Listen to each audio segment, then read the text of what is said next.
Yeah, today we are here at the United Nations University, so this is great.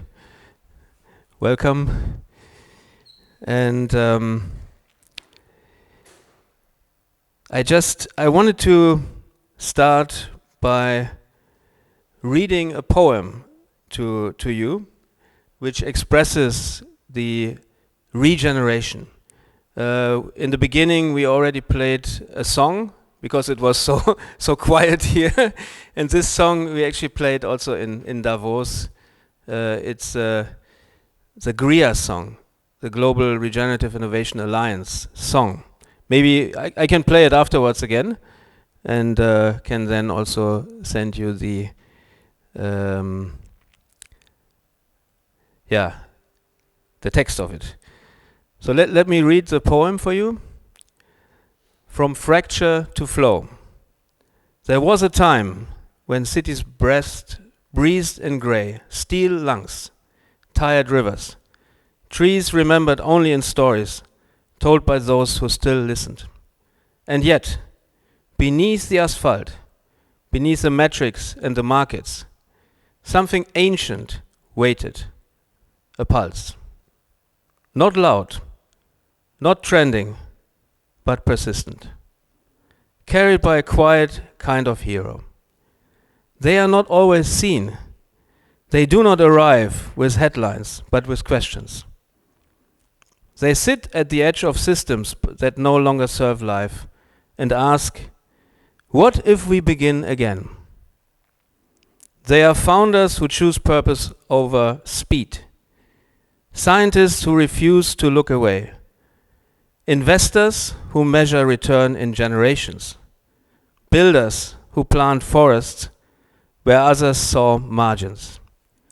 They are bridge makers between nature and machine, between capital and care, between what is and what could be. They walk through the world like gardeners in a broken garden, not mourning what is lost, but tending what is still possible. And slowly, almost invisibly at first, the shift begins. From extraction to regeneration, from isolation to ecosystems, from competition to co-creation. Cities soften. Glass towers learn to breathe again. Rivers remember their curves. Food grows closer to home. Energy flows like sunlight should.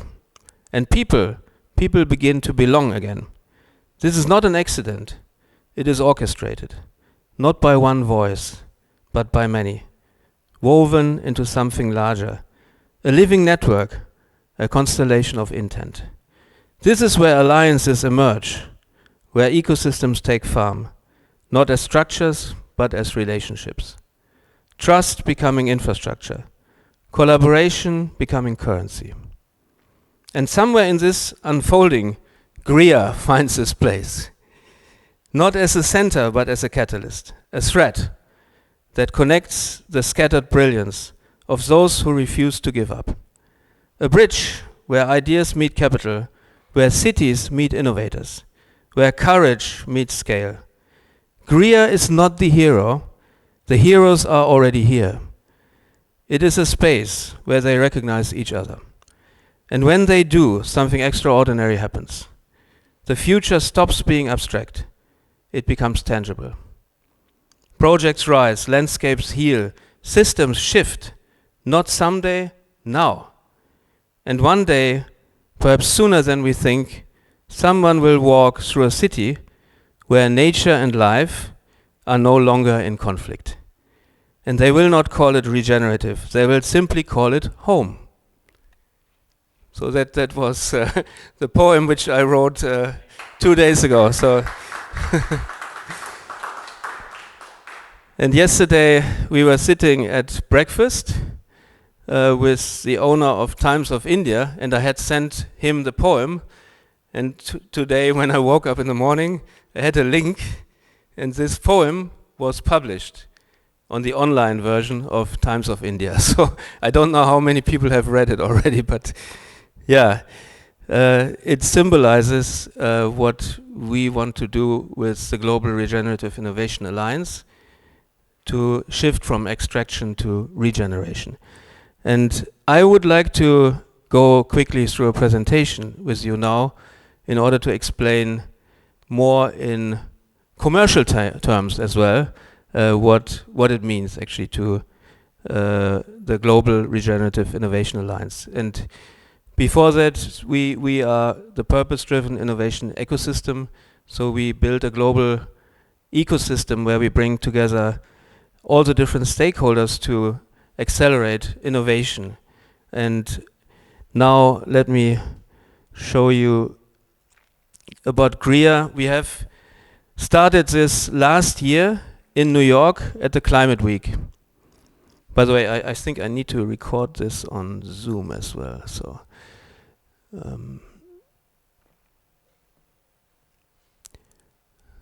where is Jochen is already on. Okay.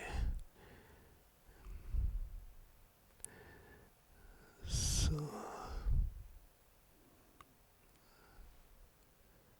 Recording in progress. Okay, now we have also the recording. So we started the Global Regenerative Innovation Alliance last year in New York, and we know that we work with the Earthshot Prize. It's Prince William's initiative. We have at least one of our nominees today among us. So we nominate game-changing solutions, and we will get a short taste of what these people are doing to change systems, basically. Gumburg is in the Middle East, Innovate for Nature is in Switzerland and covers Europe, and Upolis is in the Mediterranean area, and there are more different organizations like the Club of Rome, etc. And at the moment, it's a global alliance. How can I get this? Okay, maybe entire screen. Okay. So let me read the vision of GRIA. The Global Regenerative Innovation Alliance, GRIA, envisions a world where regeneration replaces extraction, where innovation serves humanity and nature, and where trust and collaboration across borders become the true currency of progress. By fostering breakthrough innovation in cities and urban communities, the very places where humanity's future will be decided, we will establish regenerative city hubs and connect them internationally. United by a strong intention to accelerate nature-positive, resilient and regenerative futures, we bring together pioneers to scale solutions that cherish life in all its forms. So it's the regenerative, resilient, and nature positive. These are the three keywords which set the direction basically for the future. So we catalyze transition from extractive systems to regenerative ecosystems, aligning innovation, capital, and policy to restore natural systems. We enable cities and bioregions to become laboratories of regenerative innovation. Why does GRIA exist? It's clear we are in a poly-crisis, some people call it. Climate, biodiversity, and resource crises are interconnected. Innovation ecosystems and capital are fragmented. Funders struggle to identify credible regenerative projects. And GRIA provides a coordination infrastructure for scalable solutions. What does GRIA do? We connect innovators, investors, cities, and policymakers, mobilizing capital for regenerative and nature-positive solutions. We identify and remove regulatory barriers, create collaboration platforms, and pilot projects.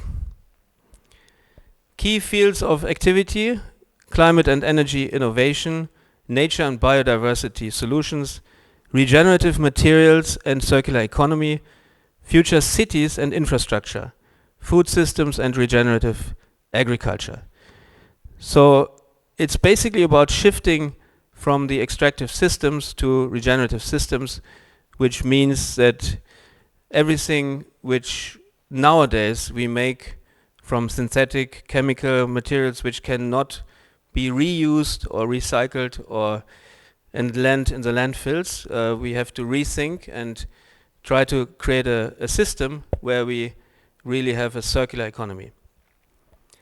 And the capital pipeline is about discovery. So it's finding these people, innovators, researchers, startups, and projects. And in order to find these people, we built this global alliance where we have nodes in different geographies and connect with these people and have regular calls to exchange information. And we build trust because we don't work with a large number. We have all these deal platforms for startups where you have thousands of solutions, but the solutions we work with, we really want to have a curated pipeline where we have scientific validation, scalability, and impact potential. We will hear from Delfina afterwards about her studies. She's a professor from the Royal College of Art and has investigated about 79 regenerative startups. The capital connection is family offices, foundations, impact investors, and deployment would be in pilot projects in cities and bioregions. Some of our projects, and we have one project today which we want to specifically highlight, which is here on the top.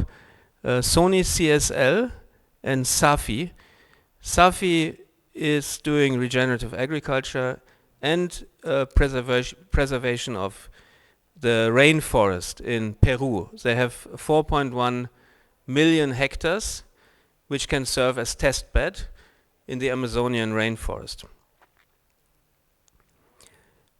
Masako, you want to introduce about this now, or shall we do it afterwards? Afterwards, okay.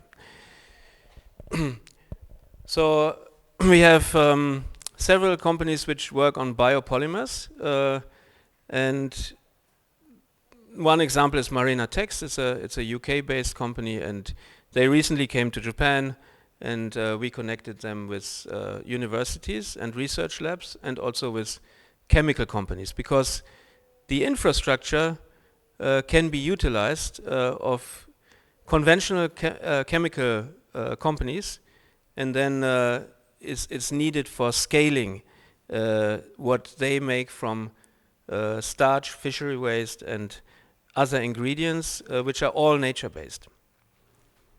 Farmers Arc and Biodiversity Arc, this is Charlie Stewart Gay. He has developed a very comprehensive concept with different building materials, and it's based on agriculture.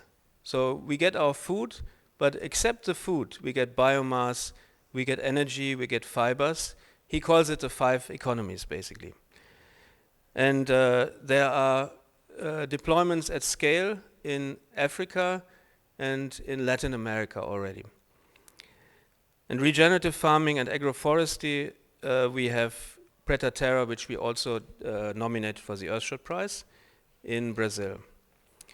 So building the alliance, we have 3 different working groups. We have ecosystem mapping. That means we look for the solutions and we map them.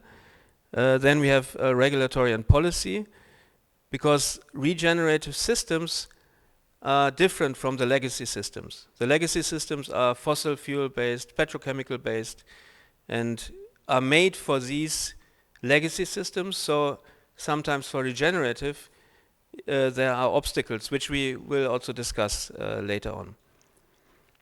Financing and regenerative transformation is the 3rd group. And so we have a global presence. We connect innovation ecosystems across multiple regions in Europe, Japan, Middle East, North America, and Africa, and collaboration across cities, research institutes, and investors.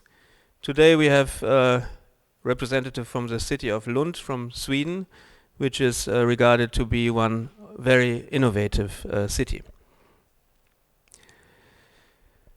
Here are a few selected Alliance members. I have highlighted this in the beginning, so I will skip this.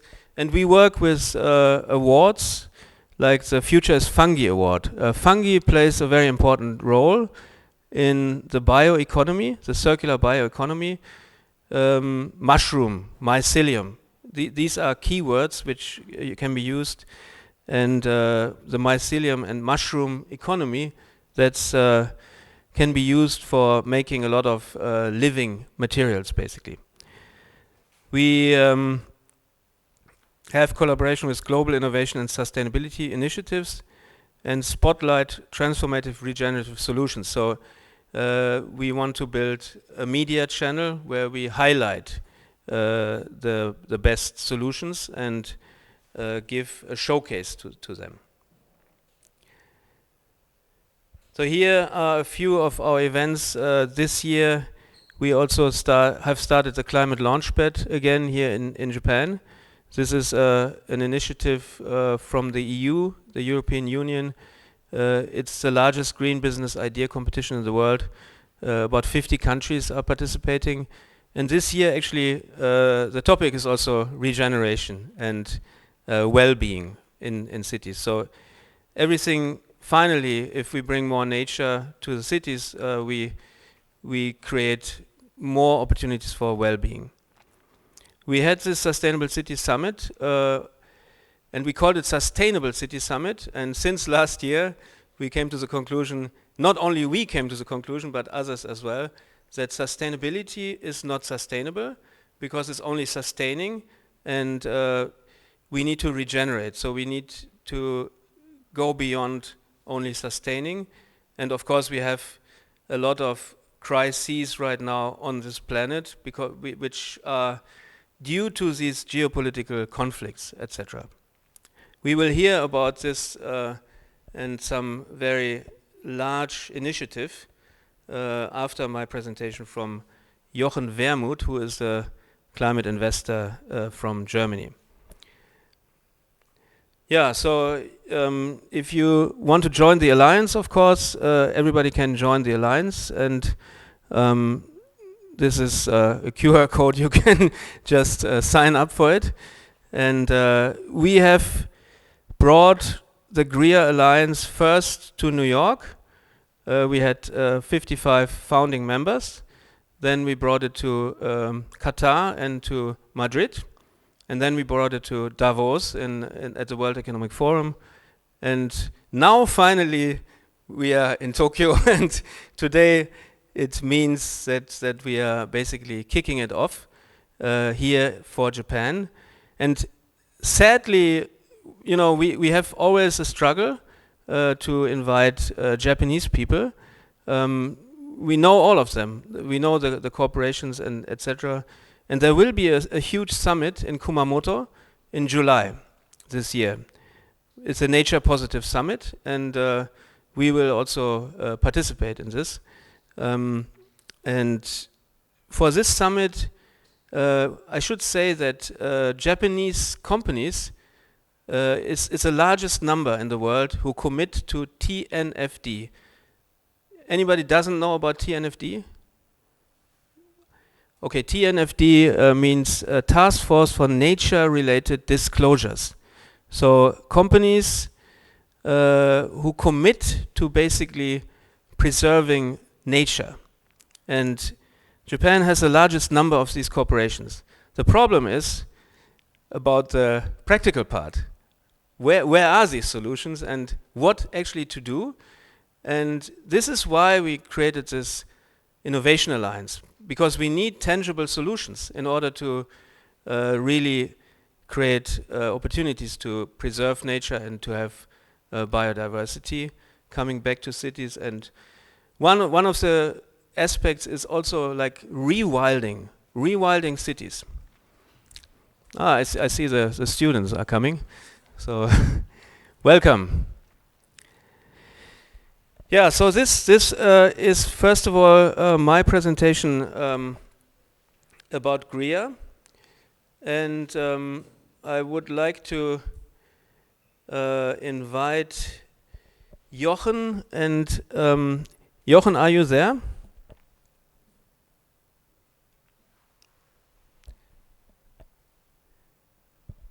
Hello, Jochen. Maybe. Hello, just a second. Can you hear me? Do you see me? Oh. And Jean-Christian, Jochen, we have Jean-Christian here as well. He's from New York, and he's also a climate investor. But I would like to have Jochen, you speak for 5 to 10 minutes, then Jean-Christian, and then we have a short discussion together. Also, maybe including the audience. So Jochen Wermuth is one of the foremost climate investors, climate and impact investors from Germany. We had one panel in Davos in January, where we had the former Minister of Finance from India, and we discussed, it was on the same day when Donald Trump had his speech, and we came from geopolitics and said we need a coalition of the willing, basically. And these are, like in Mark Carney's speech, the middle powers, so Canada, India, EU, Japan. These are the middle powers. I see you try to log into another. Yes, okay. So I pin better quality if I do this, I think. Okay, I will. I pinned you now, so you're big on the screen, and I give you the floor now. So Jochen Wermuth, thanks for being with us. Thank you very much. I would have loved to be there in person.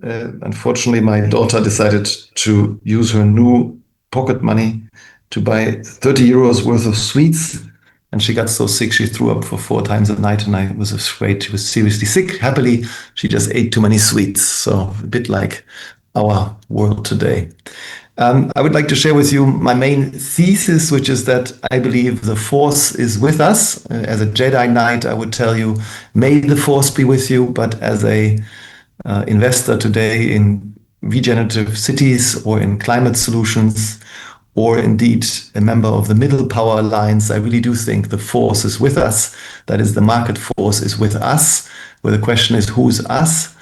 I think us are people who share general basic moral values, be it Confucian, do not do to others that you don't want others to do to you, be Vedic general principles, or the principles that the European Union is built on according to Theodor Heuss, love thy neighbor, democracy and rule of law.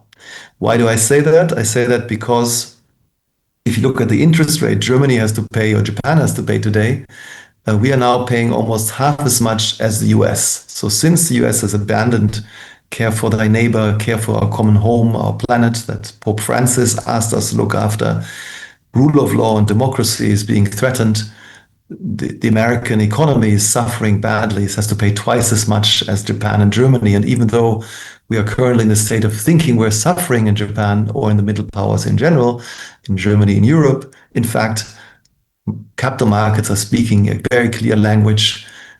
Money is flowing into the middle powers. As far as regenerative cities are concerned, the market power is even more impressive.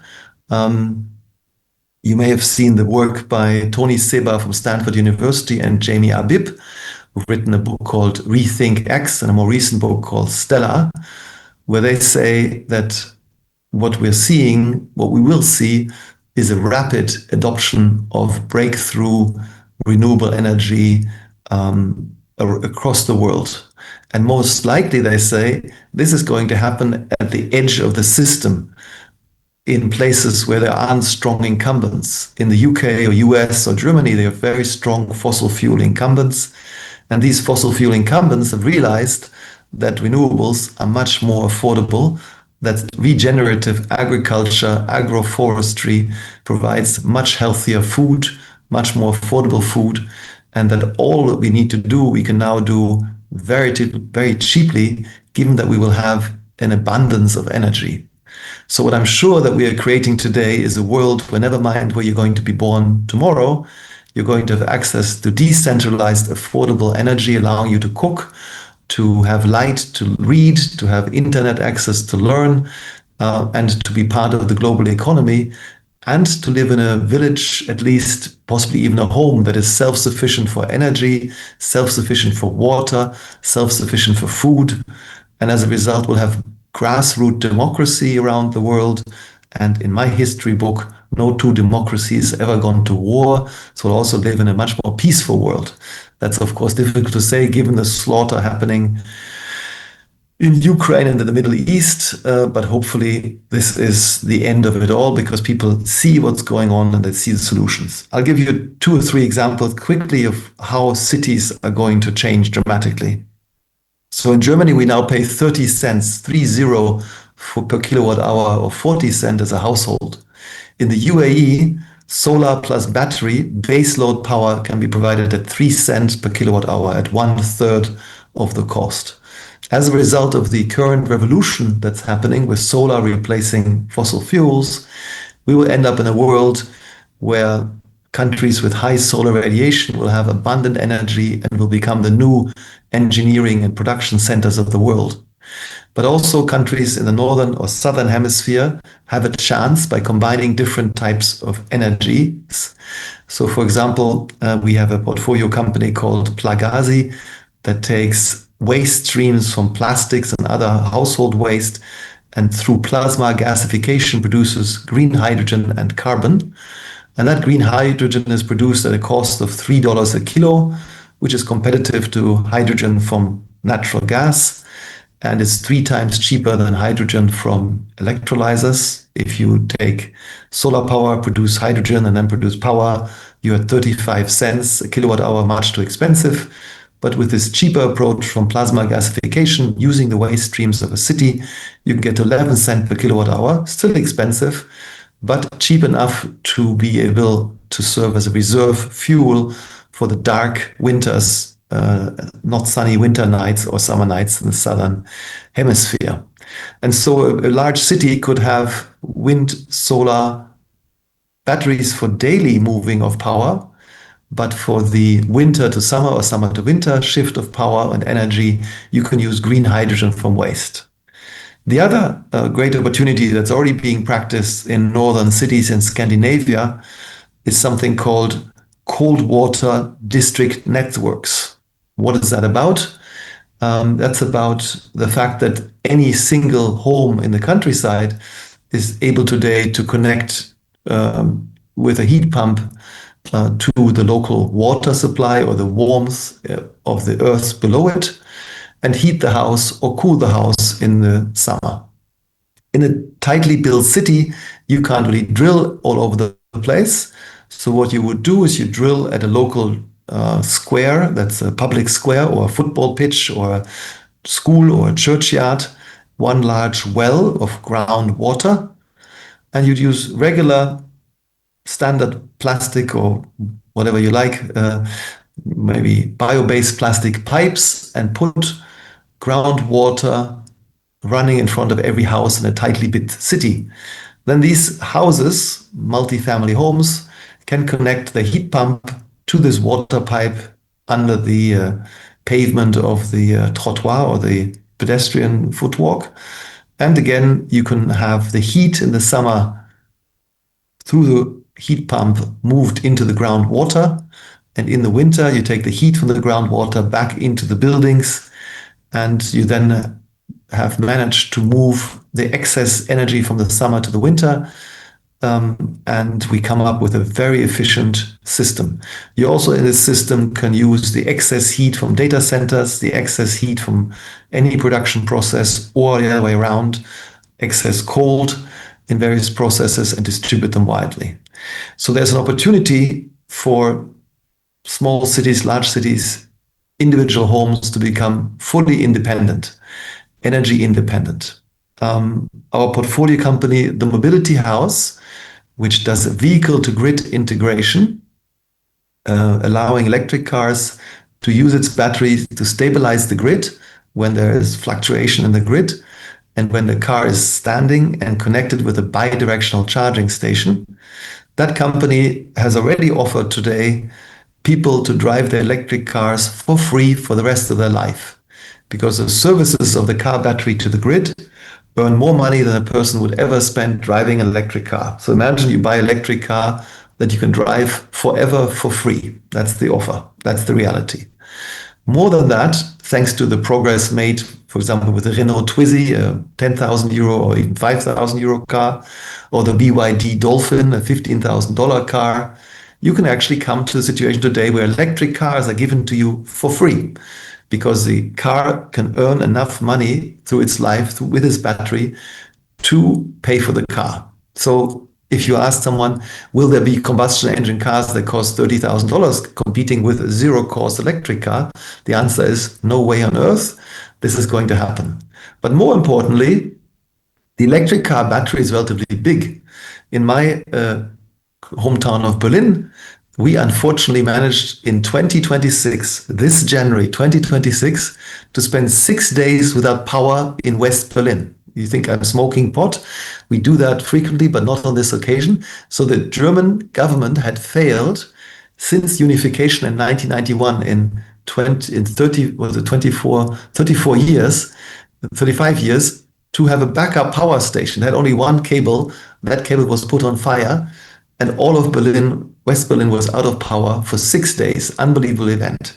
Since then, the mobility house, which I just mentioned, has had lots of requests. What if we integrate our car battery to the home systems? And if you have a home, an individual home I'm now talking about, that's the smallest possible unit, a one-family home that insulated its attic with 40 centimeters of paper bullets. Blow-in insulation takes 3 hours, costs 20 euros per square meters, 2,000 euros per home. That puts in a heat pump, which now costs maybe 5 to 10,000 euros, and puts on solar, which is now down from 30,000 to 3,000, we end up with an investment, when it's all integrated by Mobility House, of about 20,000 euros, and you have an individual family home in Germany that's fully energy independent. It generates the power to drive its heat pump to cool and to heat the house. It has the electric car battery as backup if anything should go wrong. And the electric car, remember, is either free or you drive it for free. That's an individual home. That's possible today. And it is also obvious if you go to the edges of the system. If you go to Pakistan, you can see they've doubled the capacity, the power capacity of the whole country without a penny of intervention, without any government activity, just through market forces. So market forces are behind renewables, they're behind solar, and the world we're moving to is one which is completely incomprehensible to us today. If you look at Tony Seba and James Abib's work, they're saying if you have solar, you have lots of solar in the summer and very few in this early spring and few in the winter. And to move this energy with electric batteries would be very expensive. So their recommendation is it's much cheaper to build a power system from solar that's 3 times over size, which allows you to even have enough solar more or less cover your energy in the winter. And that in turn means that you live in a world where in the summer you have 3 times more energy than you ever would need. And you come to a situation which Klaus Töpfer, our former Minister of Environment, called flat rate energy, a world where it then becomes possible to drive vertical farms in cities, to have fish farms in cities, to have lots of activity because energy becomes effectively free. And that's what we're moving to. And if we want to defend our values, the values of the middle powers, the value of respecting each other's borders and individualism, we need to be first in Japan, in India, in South America, in Africa, in Europe, to drive these regenerative cities forward. And I'm very happy that the European Union has decided to create 20 billion euro funds to do exactly that, to invest 300 million euros from the European Union to be matched by private investors and additional capital to be raised later. And these funds are supposed to do what's called a FOAC, a first-of-a-kind factory or a first-of-a-kind project, to do the first little village in Japan with this cold district water system, or the first city to be fully supplied with bidirectional chargers, where the joint venture now between Mitsui in Japan and the Mobility House to get it done in Japan. these things we want to bring forward, and that inspires me with great optimism that in spite of all the things we're seeing, these are really, as Gandhi would say, first they ignore you, then they laugh at you, then they fight you, and then we win. This is the desperate last fights of the Putins and Trumps of this world. The reality is the market force is behind us, and we can move this world forward. So I'm sorry I can't be there with you in person, but I hope I can inspire you from here. The force is with you, and the force is with us. Thank you.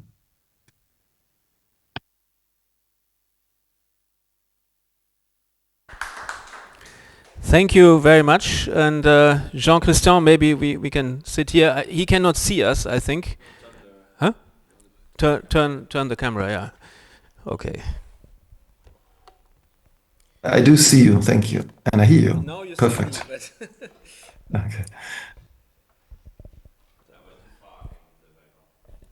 maybe, yeah. Let's, you want me to go in front of it, maybe? Yeah, we can also do that, maybe. Shall I take the background off? I think if you take the background filter off, then I see both of you. Otherwise, only one. I see you both now. Félicitations. Ça va. D'accord, super. Merci bien. The background, it's funny, but yeah. That's good. Good. So let me say a few words first. Okay. Thanks, Johan. Very impressive. You did a rundown of all the solutions. Very optimistic. I love it. It's clear we have the solutions. But before talking about my view, my take on things, first of all, I want to thank you, Christian. You started with a poem, and it reflects very much what's necessary. We need dreamers. We need to dream first. And regen, when you think about regen, what's the fastest way to get people to understand what it is as well, how can we find a way to redevelop a sense of wonder in people? Look at us, a French guy, a German guy, some people all over the world in Tokyo talking about the things we're talking about. It's just amazing to be alive, amazing to be aware, amazing to be. And when we think that we come from nature, we are nature, we forget that sometimes. And the topic of regen is reconnecting to who we are. We are nature, we are part of nature. At the end, it comes back to love. Loving ourselves, loving the people around us, loving the world around us. And you're really part of that, Christian. You're a dreamer. Yeah. With all these challenges, as we know. So it's tough sometimes to dream because then there's a path forward, right?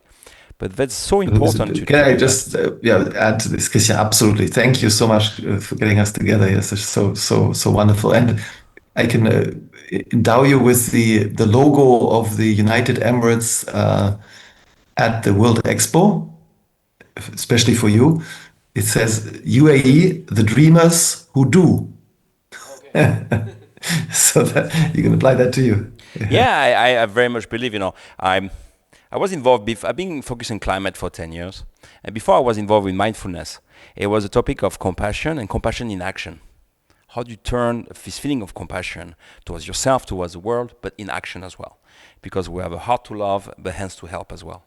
So the topic of action, we're physical beings, right? We're into the atom. And that's the whole topic, And yes, Johan, you have an amazing background. Very humble to talk at the same time than you. And yes, we have the solutions. The question, do we have the time? And that's the anxiety. Do we have the time? I'm based in New York, so I'm going to talk about the US a bit as well. Because I 100% agree on the mid-level nations. I was in Davos with Christian when the Prime Minister of Canada did an amazing speech. And I think he was really a true leader we needed. And yet, I'm based in the US. Why? Because we cannot save the world if we don't save America. I very much believe in that. America is a unique force of innovation, of finance, of market size. Could be a bully. It's a force. We have to put it on the right track, right? So please don't give up on us. And but yeah, do we have the time? You know, and my work. So I'm a managing partner of Anywhere Venture together with Tristan, who is here today as well. We really focus on this acceleration of innovation. And as well, I'm managing partner of GSF Global Sustainable Future, where we do early stage investment, and as well investment in deployment. I just wrapped up 40 megawatt of solar in Illinois. So from ideation to scale, I look at the whole value chain of deep tech and climate tech mostly. And innovation, it's a journey, especially when it comes to physical stuff, the tough stuff. It often takes 20 years, 25 years, multiple valley of death in the middle. And by focusing on the overall life cycle, one of the goals is to accelerate the transition, accelerate the innovation, making sure that great innovations come to scale faster. Because we're running against the clock. Because overall, we have to do within 15 to 20 years, when normally it will take 100 years. And especially when it comes to nature, because nature is organic. You know, I know there's a lot of bamboos in Japan, so they grow fast. You know, they're pretty amazing part of nature. But a lot of things take time, and it feels a bit sometimes against nature. The timing we set to ourselves, we put ourselves in such a position, we're so late into the game that we need to do things quite fast. And yet it's a long game. Yesterday I did a talk at Sushi Tech. It was about open innovation and the roles of corporates in change. And I was saying that the thing is that now we have to run a marathon as a sprint. You know, we have to go fast, and yet it's a long game. How do we do that? How do we square the circle to the square? Well, I don't have the answer, to be honest with you. So failure is not an option. We have to do it. We have to get started. Yeah. Can I just say one last thought, that just so you know, we're also aligned there. So as Christian knows, one of the reasons I'm able to participate easily is that I get up at 5 in the morning to meditate and to try to, I pray for indomitable bodhicitta, the invincible compassion for all sentient beings. And I'm so glad that we met this way. I will definitely come to New York to see you in person, or we see you. I guess you're also from Canada or France, wherever the other accent comes from. Super. Okay, very nice to see you. I lived a long time in Germany, so we can do it in German as well. But yes. I have to join another call in a second, so I will mute myself. But yes. Sure. Hey, great to have you, Johan. Thanks a lot, and let's connect very soon. Yes. Thank you, Johan. Thank you so much. One more round of applause. Thank you very much, everybody. Yeah, Thank sure. So, what was I talking about? So the question of time, the one, I mean, I maybe we can open to the floor. I mean, it's not meant to be one straight thing, but the sad thing of what's happening is that we're losing the fight. It's clear we're losing the fight. And we were focusing on mitigation for the last 10 years, like reducing the footprint of modernity. Now we have as well to keep doing that. We have to electrify as much as we can. We have to be smart about the way we innovate. But now it's as well about resilience and adaptation. And it's sad, you know. But on the other side, that's a huge advantage, because now more and more climate risk becomes financial risk. And when nature starts to be in the balance sheet, then people start to listen. It's where we are. You know, we have issues to focus on what's going to happen in the next 20 to 30 years. But if it starts to impact your performance, if it starts to impact the risk portfolio, then you start to listen. And more and more we hear that, we see that. We are more and more interested in topics like extreme heat, for example. Extreme heat is going to be #1 killer. And it's going to impact performance. I mean, in America, they expect, I don't know how many billions of hours of work that's going to disappear because of extreme heat in the coming 10 to 20 years. Then insurance companies start to listen, corporates start to listen, unions start to listen, and solutions start to arise. And what's very interesting when it comes to resilience and adaptation, you realize that nature is an amazing engineer. And just talking about extreme heat, the island effect is a huge topic. Go to parts of Queens and Brooklyn, New York, especially the poorest area, where the climate justice is a big problem.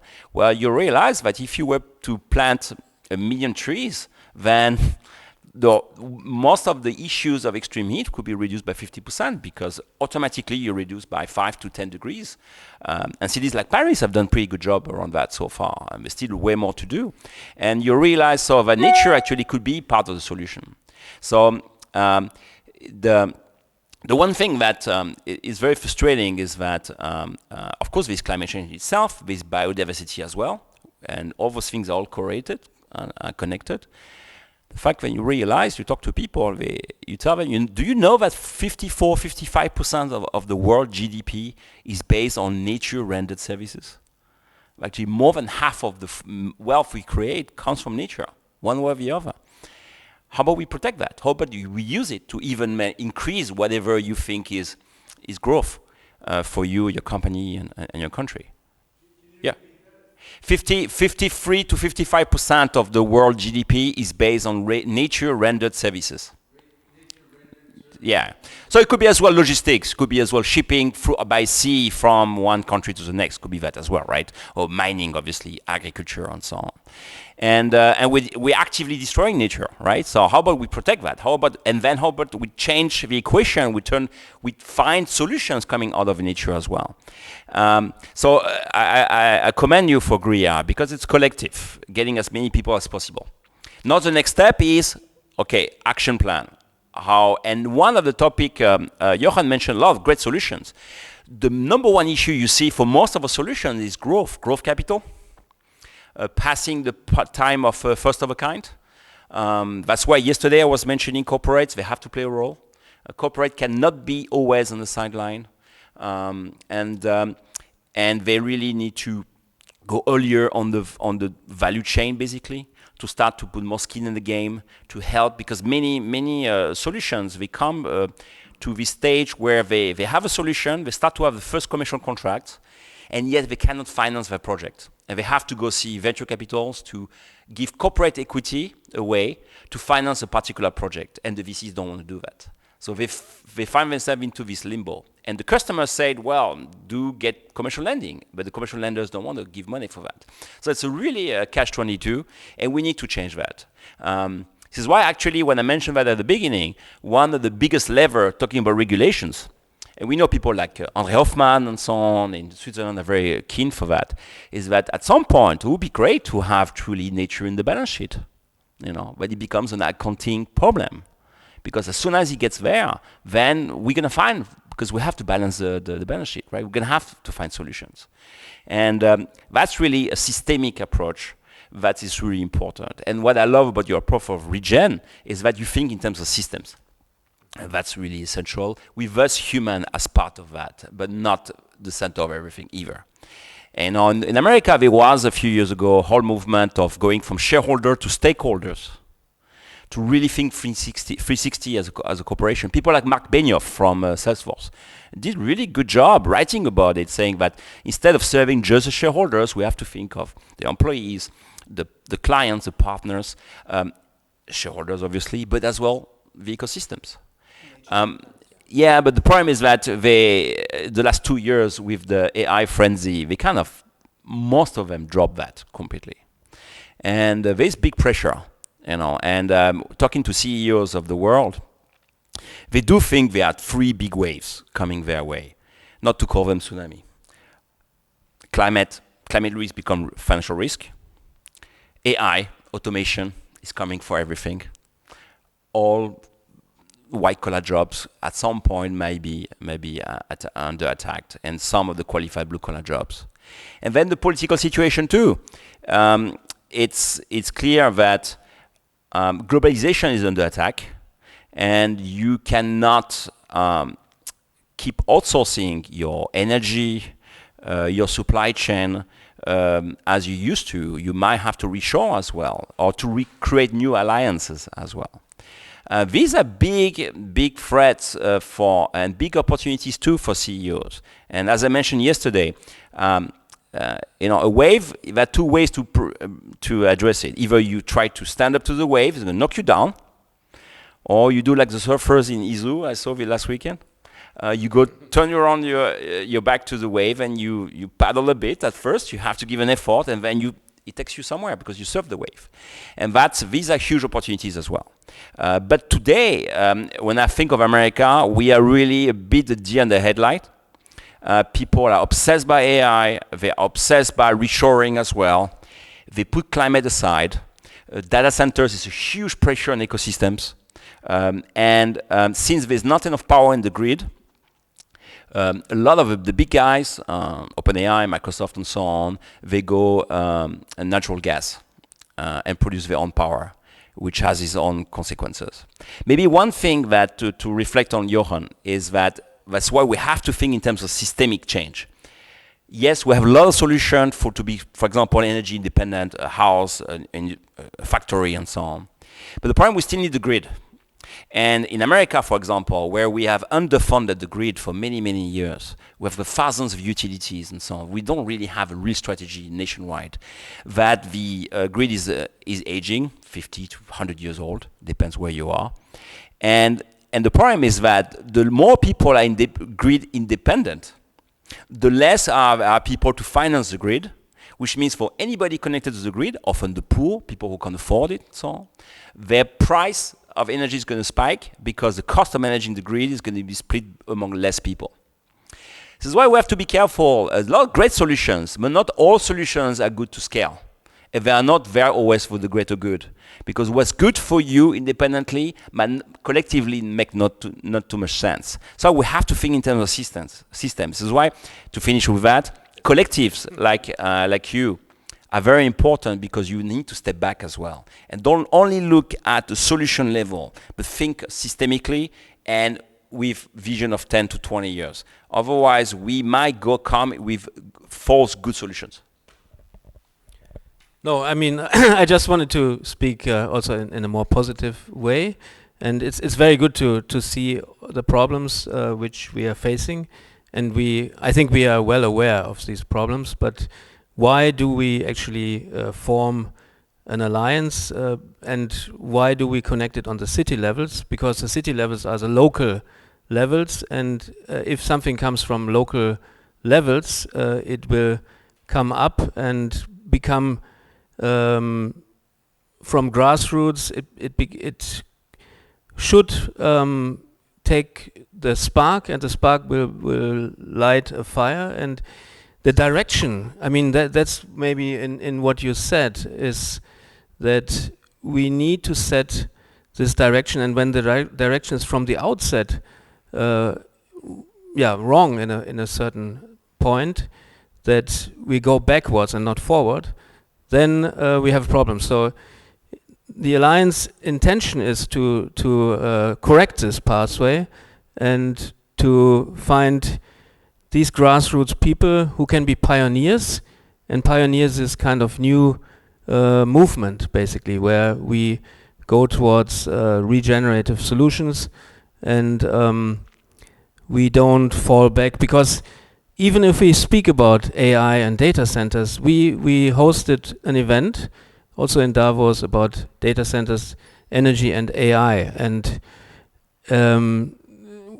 how do we produce this energy, and how we had one architect who was speaking about, you can use, like Jochen also said, you can use the excess heat, you can connect it with agriculture, with greenhouses where you grow food, actually, and you can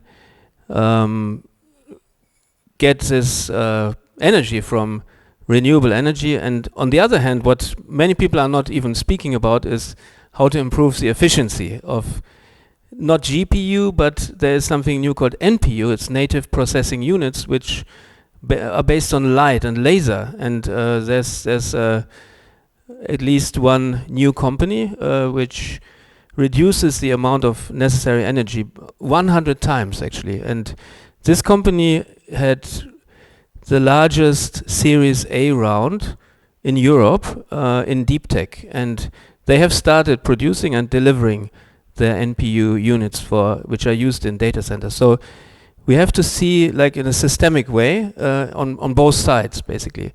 And regenerative does not only mean energy. It means the whole value chain, everything we as humans, our human civilization, to really rethink the human civilization and come back to more regenerative solutions. And this is what we also want to build, a bridge between cities, and specifically here New York and Tokyo, And Jean-Christian has been invited many times by the Tokyo Metropolitan Government because he's also a part of New Lab, and Tristan has managed the Urban X accelerator before. So there's a lot of experience, and you also are involved in this City Bridge program, which connects New York and the American ecosystem and the Japanese startup ecosystem.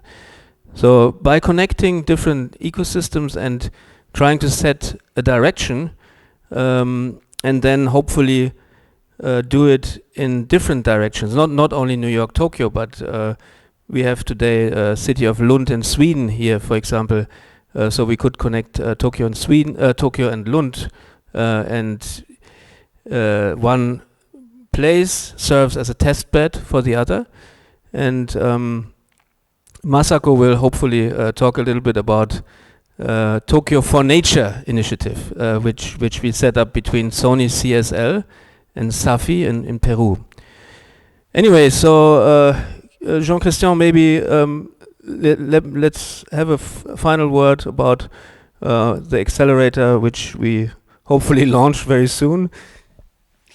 I mean, making a connection with Japan is extremely important. Japan has an amazing, as we all know, technology ability, capital investment capabilities, and the brand names as well of the corporate is second to none. And when it comes to scale, it's really, as I always say, Japan needs the world, but the world needs Japan too, right? And it's extremely important to be here. Well, yeah, one of the ideas we have is to really identify the right solutions and help them scale, you know, and not to be too wide in terms of number of solutions and more deep and see what makes sense. Obviously, in terms of solutions in cities, you have two worlds, kind of, the developed countries that have to adapt. And Tristan and I, we were in Namibia, and I was in Morocco as well recently. Look at Africa, it's going to be 4 billion people at the end of the century. When I was a kid, I grew up in Lagos, in Nigeria. Nigeria is going to be 750 million people, and maybe 70% in cities. How do we deal with that? And how do we help them to have a modern lifestyle, which is a human right? It's education, it's health, transportation, safety. How do we do it in a way that stays within the boundaries of nature and stay human and you know, the way we believe harmonious, you know, and help them find their own path to that? Innovation is going to be tremendously important, and not always the deepest tech. It can be light tech. It could be going back to Persia. I mean, the American president has forgotten that the Persian civilization is 2,500 years old. They invented the AC way before all of us with what we call low tech. Are there things we can learn from that as well? And that's another thing which is very important. Where can we get ideas from? How can we collaborate and learn from one another? I mean, you think of Colombia, Medellin, what they have done to regen the city. It's amazing. What can we learn from that? This is why, again, GRIA, amazing alliance, is so important. It's going to take a village, more than a village. How do we get started? The accelerator, how do we get moving this year already to identify the right solutions and cross-share as well, cross-share best practices. So thanks for all of you for being here, and I don't know how you want to take it from here. But thanks, Jean-Christian. Masako, are you ready to present, or we can also ask Delphina? Is she here? So yeah, let's go then with you. Do you want to use the computer, or we just do? Yeah, okay then. So Delphina is a researcher and professor at the Royal College of Art in London, and in the Netherlands, I forgot the name of the university. Which one? Center for Art, Research, Design and Technology. Okay. And she has done an extensive research looking into regenerative solutions. And regenerative solutions are not only in energy. Energy is, of course, an important topic, but it's all about materials. It's about textiles. It's about how to create bio-based materials. And I want to ask you about your findings. What did you find out? And what are the hopes and the positive points? And what are the obstacles you see? Yes, and before that, maybe it will make sense that I introduce my background. I am originally a biologist, therefore my interest in nature positive solutions. But I did a PhD at the Royal College of Art in design. And what really motivated me to do this UK Research Council funded project called Becoming Regenerative, in which Christian is one of our partners, is the value of design within regenerative innovations. And I'm a big enthusiast within design, because after working 17 years in that field, I am very impressed with the unbounded imagination of designers. That's very different from scientific iterations or discoveries, or the feasibility that, in a way, it's so attached to engineering. So I truly believe in these very unexpected innovations that are coming from design. But of course, as a biologist, I need to make sure that those innovations perform in the real and they have real world impacts, both in communities and also when they speak about ecology. So going back to the project, we are doing empirical research of 79 ventures. All have a design component in it. And what we have seen is that these innovations, either they perform as fossil fuel derivatives or they outperform them. So there's no question about how much better they are in terms of how they're good for the planet and for people. But what we see is that the market is very much degenerative. And a lot of policies are still based on fossil fuel derivatives. So for example, you're championed if what you do is recyclable. But if you do something that is nature positive and is, for example, biodegradable, there's nothing championing that in many countries. There's also many barriers in terms of entering into the market. Going back to cities and the importance of regeneration, retrofitting would be something essential, especially for very built places, for example, Europe. So we need to increase the bioconstruction market. And there are incredible applications from so many interesting biomaterials, from mycelium, as you were pointing in the beginning, to hemp, to wood. But for example, with mycelium, and I'm going to give a precise example, because the whole industry is based on inert materials and a lot of also plastic, so polyurethane, for example, for insulation, the certifications are not built for nature positive solutions. And as someone who went through science and had to do all the chemistries, if you compare the structure of something inert and something alive, the structure is very different. And you cannot expect the same regularity of plastic in terms of molecule connection and stability with something that depends on, for example, humidity, as it is, for example, mycelium.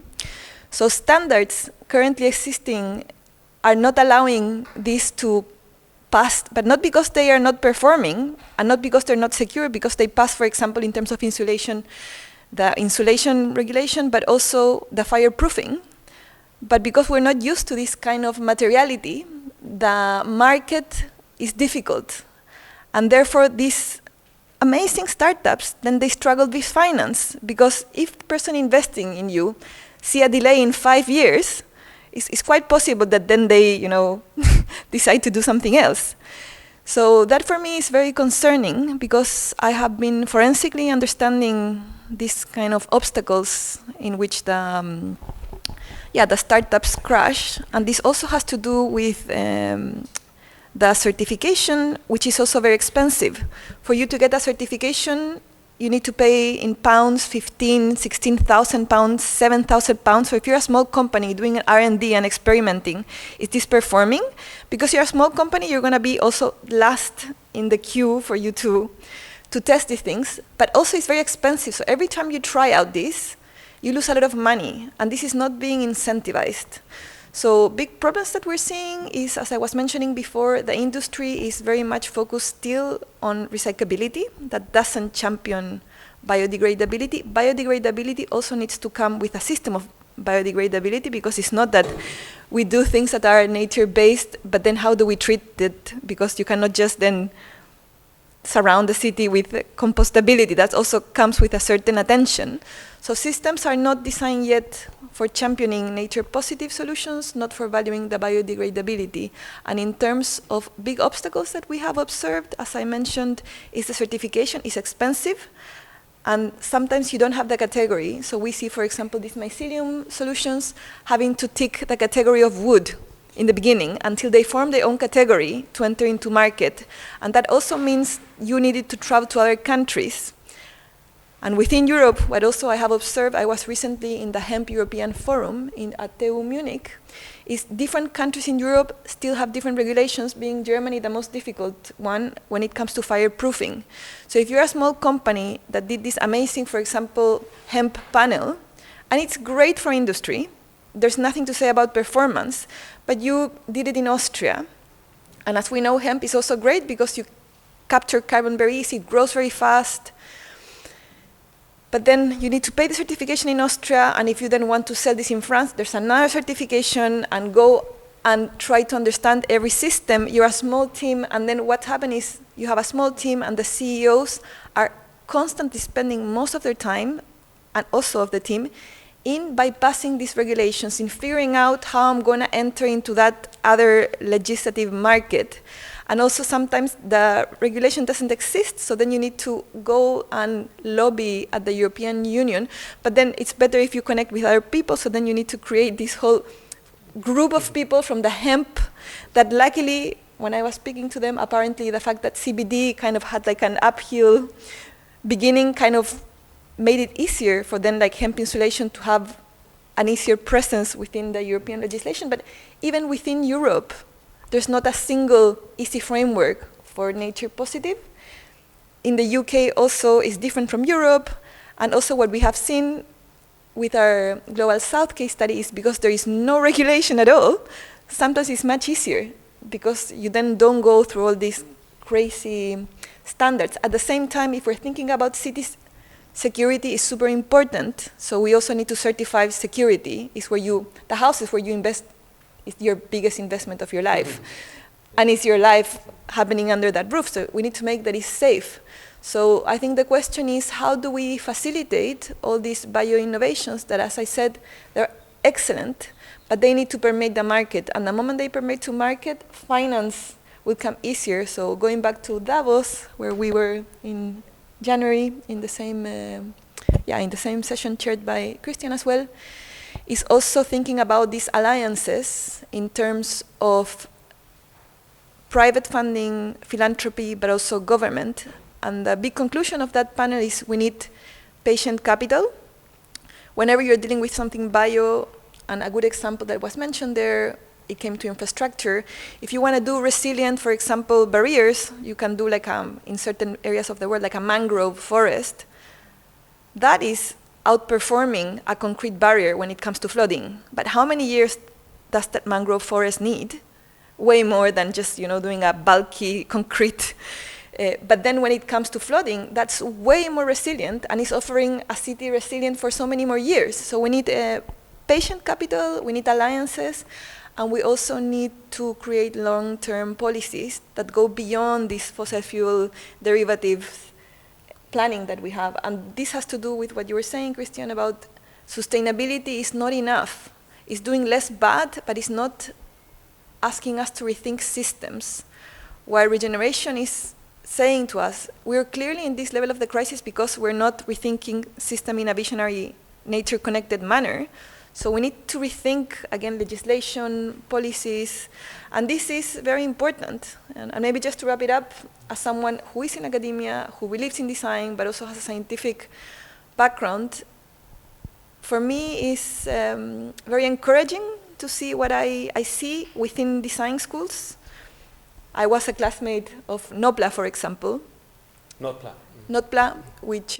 Notpla is another Earthshot Prize winner or finalist. Yeah, they won the Earthshot Prize. Yeah. Yes. So and they make non-plastic materials, which are now used for packaging.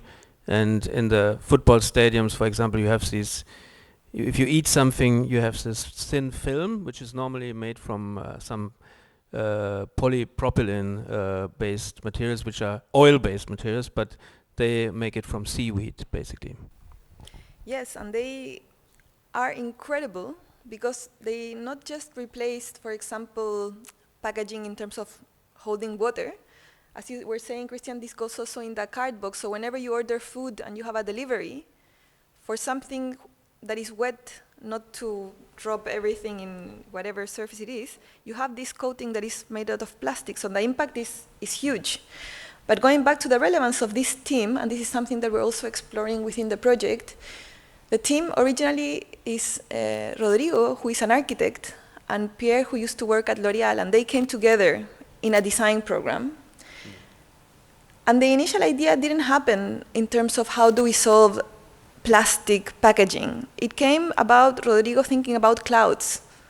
And I found that very impressive. And I have many case studies in which the composition of the group has designers and visionary people, and then backed up with science. I was also part of the Design Museum residency. And you also see incredible system demonstrators. But if we don't solve the market and the policies, whenever these innovations go to reality, they crash. So we, as much as I am in academia and I am still believing in that, and I would love also to change the curriculum to bring ecology closer, we need, yes, just to finish, we need to think about the whole chain from education to the innovation, to the market, to the policy. And if we don't solve that, we have very limited time of these incredible things out there, and it's a pity. I just have a very unimportant question, because you said it started with clouds, and I don't think you can leave that as a cliffhanger just like that. You have to tell us how they arrived from thinking about clouds to arriving at how they're going to make this plastic film to replace the bad plastic with a, decayable plastic. Yes. So, that if you know the story, yes, very much. Do share, but in a nutshell, maybe. Yes. So they were part of this program. I was doing a PhD and they were doing a master. But because I was coming from biology, I had to work with them in the master level to have some hands-on experience with innovation and materiality. So I know them very well from that very early beginning. So that program, at some moment, back then before COVID, they used to travel. So that year, I think it was Australia. So they went to Australia, and part of the brief was something in a stadium. And they were thinking of how to give water to people around the stadium. So it was something about throwing something.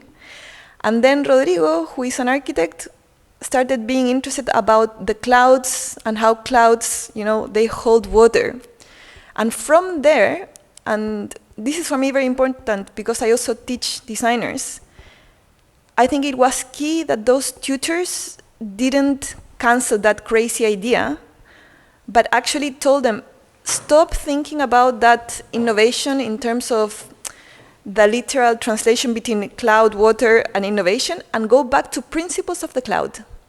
So tutors there had an important role in derooting him from cloud, very graphically, solution for like plastic, but go back to those amazing environments that clouds are.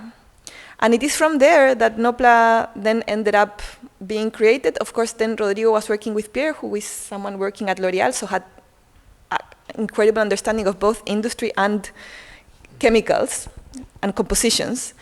And when you see that company now, which again, they got the Earthshot Prize, and then they got really good series of investment, they don't operate like science engineering company, and a big deal of their innovation is how they produce it. So there's a huge emphasis in the machinery, which again, it comes from this kind of design meeting engineering connection rather than this purely scientifically driven point.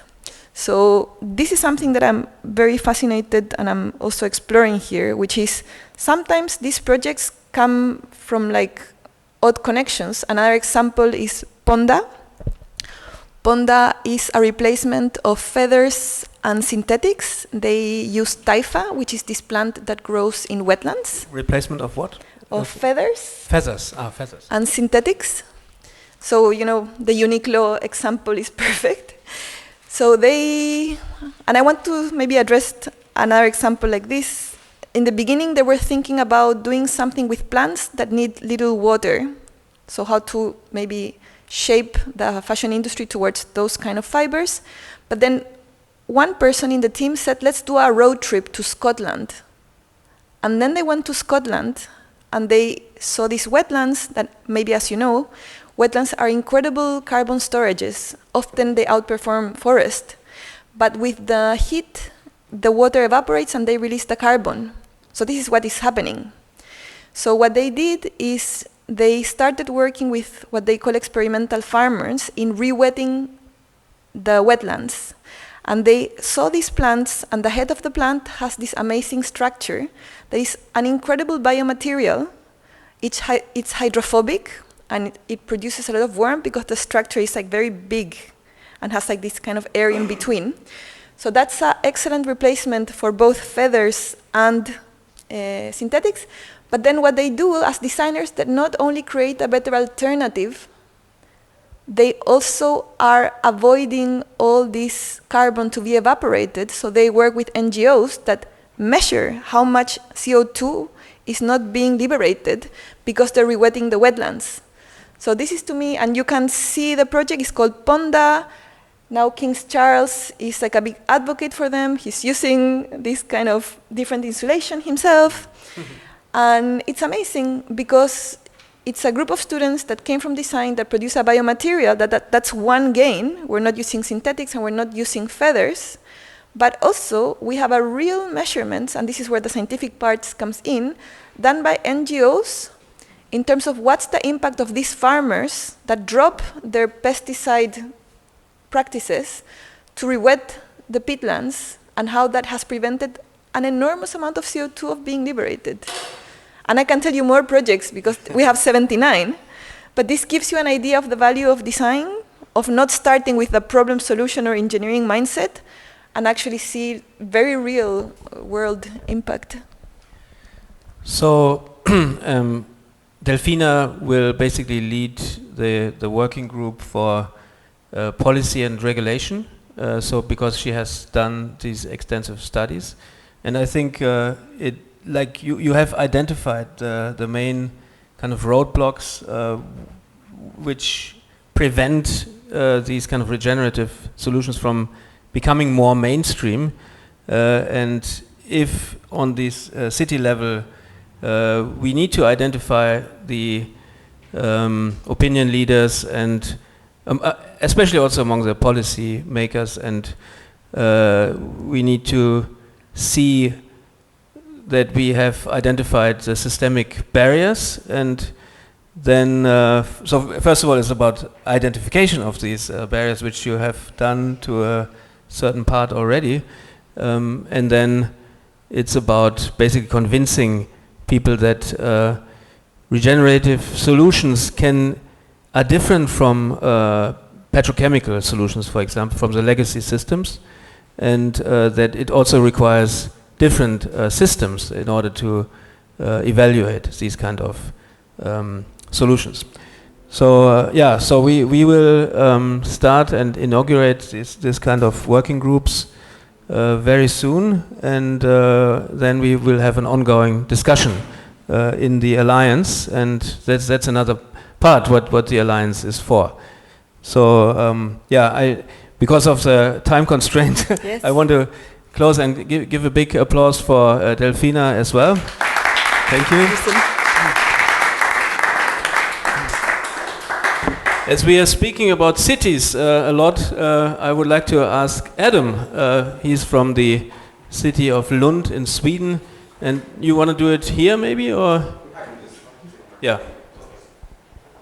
Hi everybody, my name is Adam from the city of Lund, Sweden, and just very great to be here and to take part of this. Lund is a city which has been a champion of sustainability, and this is regenerative city. It's even a step further, but we have all those solutions you've been talking of. Lund is already trying to implement some of them. We have two large research facilities in Lund, Max 4 and the European Spallation Source, which regenerates a massive amount of heat, which is being drawn out into the city. So we have a city-based heating system from the excess heat from those research stations right now. And we have another big project which is called Coaction, which is the city, it's the big companies, the startup companies, it's the region, it's the energy companies, everyone is in on it. and the main focuses is energy and mobility. So in Lund, it's a quite small city, not like Tokyo, but it's big enough. We have the energy net, which is very interesting, which is normally we talk about the grid, electrical grid. There's one point of entry to each estate. Now we're trying to make it so that it's actually we're trying to share between, so energy sharing between living houses and corporations and so forth. So we're trying to do a kind of a router for the system. So each system has someone who has solar panels, we have batteries, and the electric cars you were mentioning from Johan. So we're trying to do that in Lund, and now we're doing it on a scale where it's 10 houses in the municipality, which is doing that sharing. So hopefully we'll see a 60% decrease of the electricity needed for heating those kind of houses. So yeah, it's just a part of what we do, but we're happy to be here, and we're just trying to do everything in our power as a city. But as you said, we're a small city. We're one of 100 mission cities in the EU, and in Skåne, which is the south of Sweden, we have Malmö and Helsingborg, which is also one of those 100 cities. So we're trying to do our best with the whole region because of the logistic part of it, and trying to electrify trucks and everything that's going forth. So there's a startup in Lund that's called, help me out, Coin, the small Elon Road, exactly, thank you. Elon Road, yeah. Yeah. Oh, perfect. Yeah, perfect. They're having a technology where you can charge your vehicle while you drive. So there's a line in the ground where you put some sort of conductor to it. So you never have to stop and recharge it. You can just go around. So they are a small company which are growing in Lund. Very great to hear that they are already on your radar. So it's a Lund-based company, but they're going everywhere. And harbors especially is one of their clients because they have vehicles going around 24/7 almost. So they need to go around all day. So yeah, but it's just a short demonstration. I'm happy to have questions and just be here for everyone. So shortly, but thank you so much.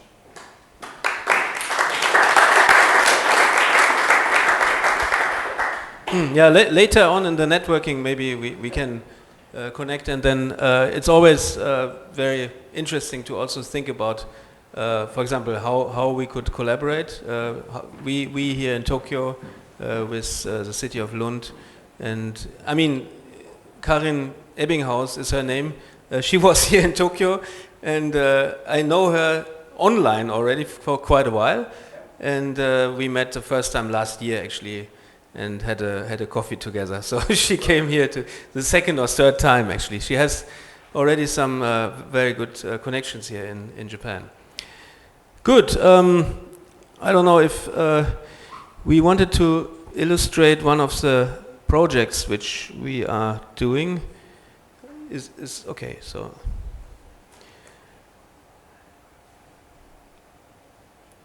we'll just pull it up here.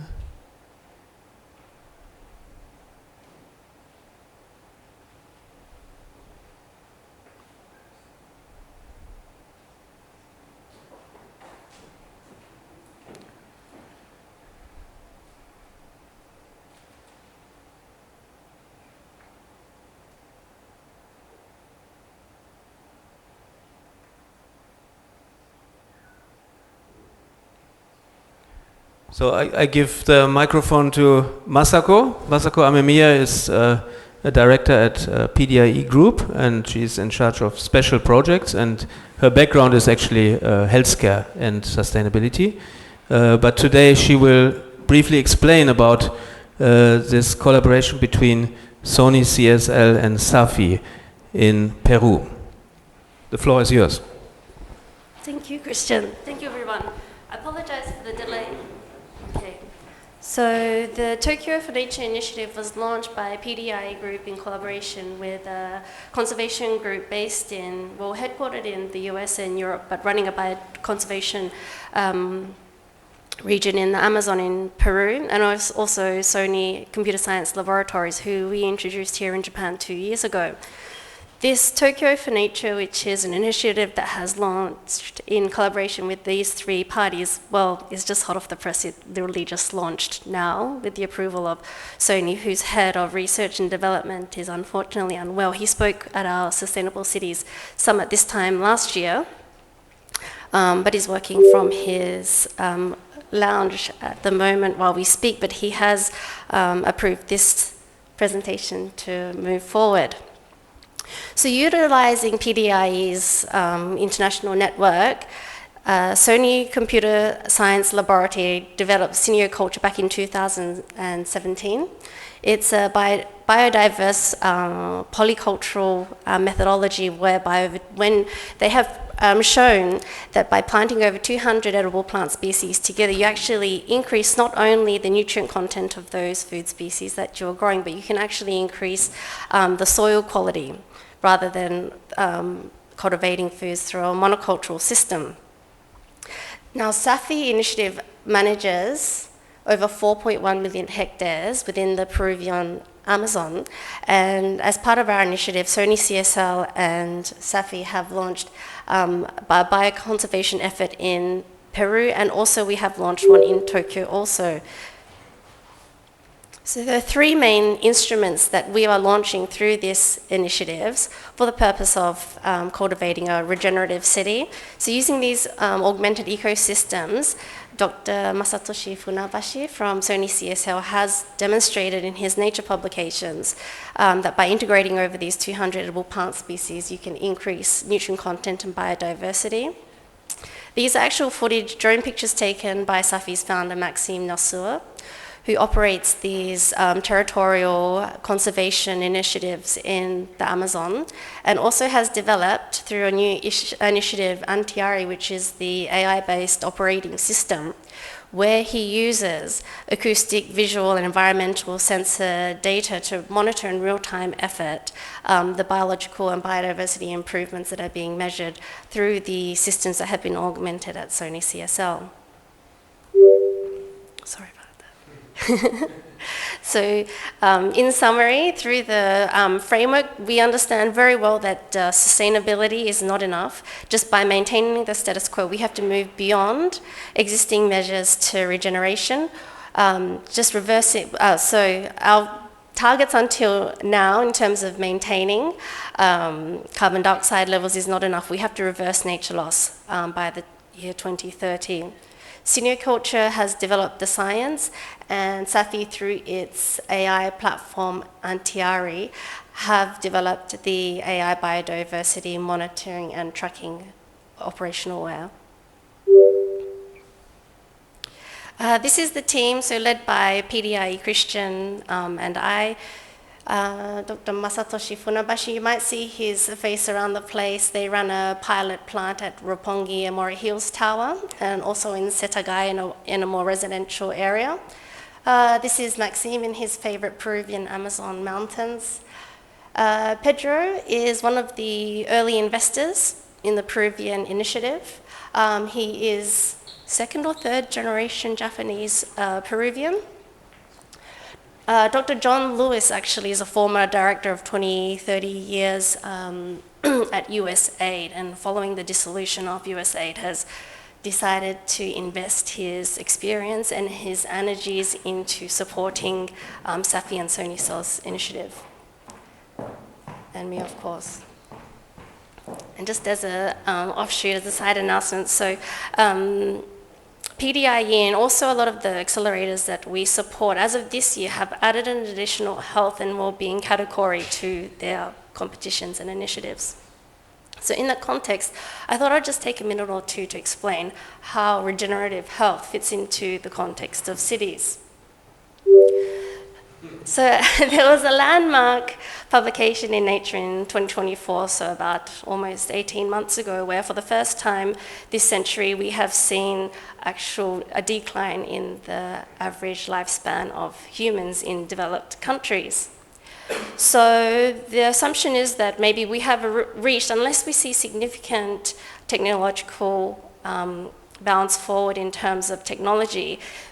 Kind of 87, the average lifespan of 87 years is kind of the biological peak of which humans can live. And so within that framework, the conversation has moved to not a healthy, not to lifespan, but healthy number of years, which is roughly 10 years shorter than the average lifespan. So about 76 years is the average health span. And now with technologies, we can measure people's healthy age. 1.2 is a rough average for cities like Tokyo. Now with DNA methylation clocks, we understand the science. The opportunity is civic because health span is determined by exposures to light and our physical built-in environment. So a city that's designed as a regenerative system should help to expand people's health spans as well. So seeing cities as a health and well-being substrate. So in the last century, cities became the primary public health intervention, sewerage, clean water, vaccination, building codes, traffic engineering, food regulation, and these have all compounded to help us live to our current healthy lifespan years.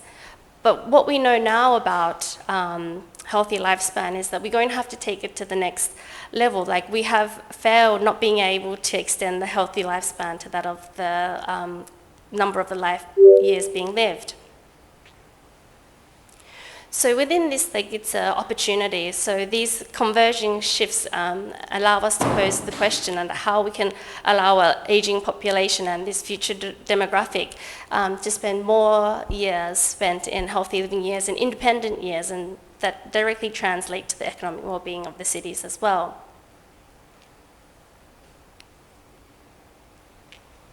And so these basic domains of those inhabitants that live in an environmentally biological younger state can be cellular, it can be biological, build rhythmic circadian rhythms. If you think about lighting in public places, we can actually adjust the lighting tones and rhythms to suit those of the human biological clock. Social factors, loneliness now carries a mortality risk that's comparable to smoking.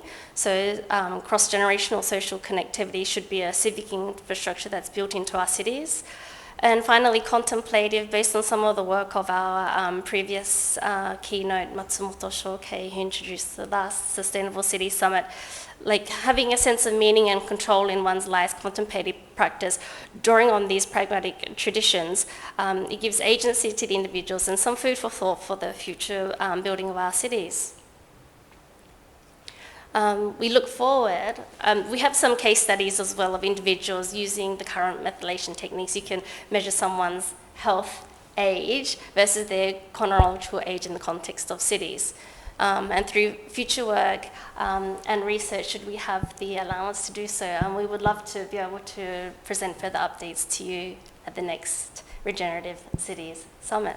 Thank you, Christian, for this opportunity to speak.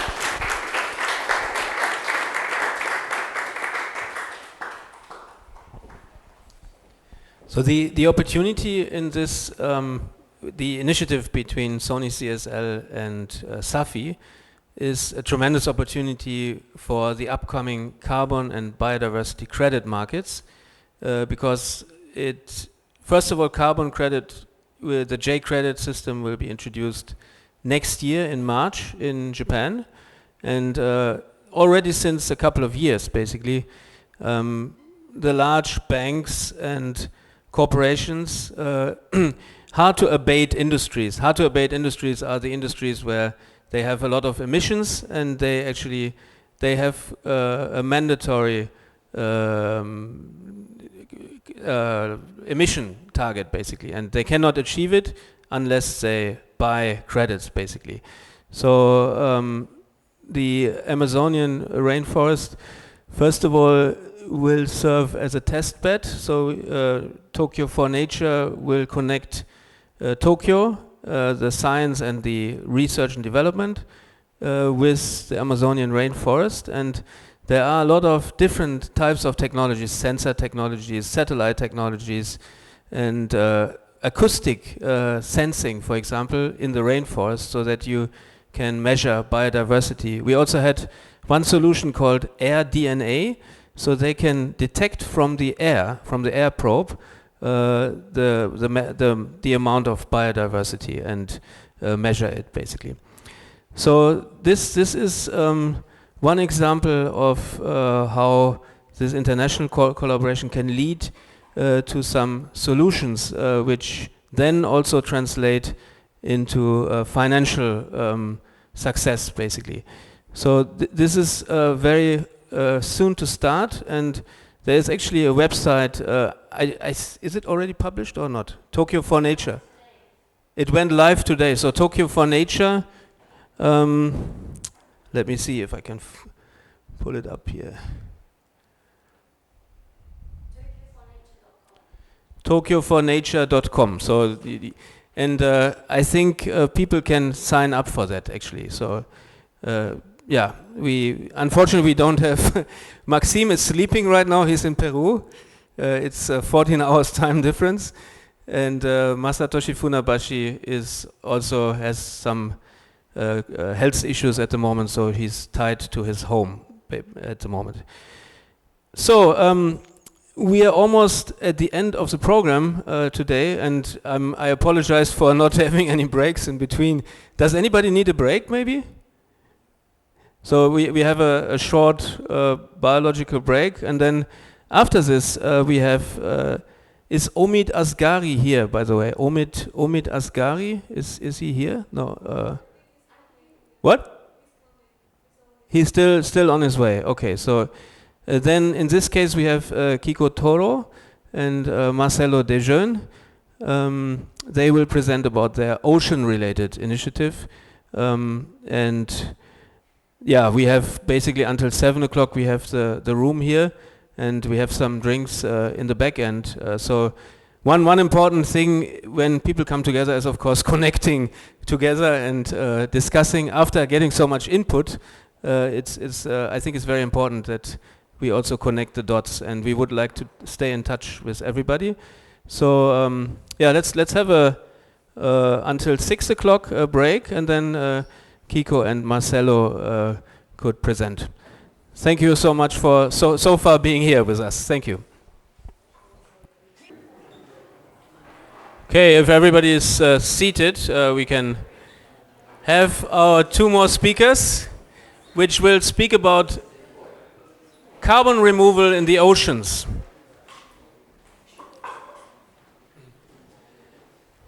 There was a book written by Bill Gates, How to Prevent a Climate Disaster. I don't remember the exact title, but the book starts with assuming that in the atmosphere of our planet we have 52 billion tons of carbon dioxide. And when Bill Gates looks at projects for carbon removal, he looks at the extent, how much carbon removal can be done.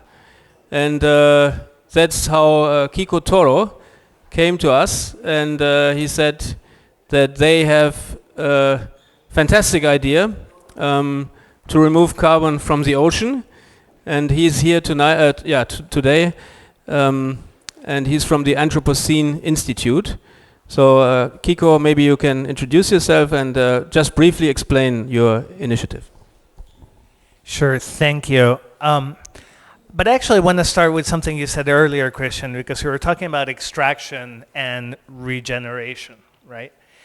And when I think about extraction, the thing that comes to mind first is what we did in the oceans over the last 150 years, particularly in terms of whaling.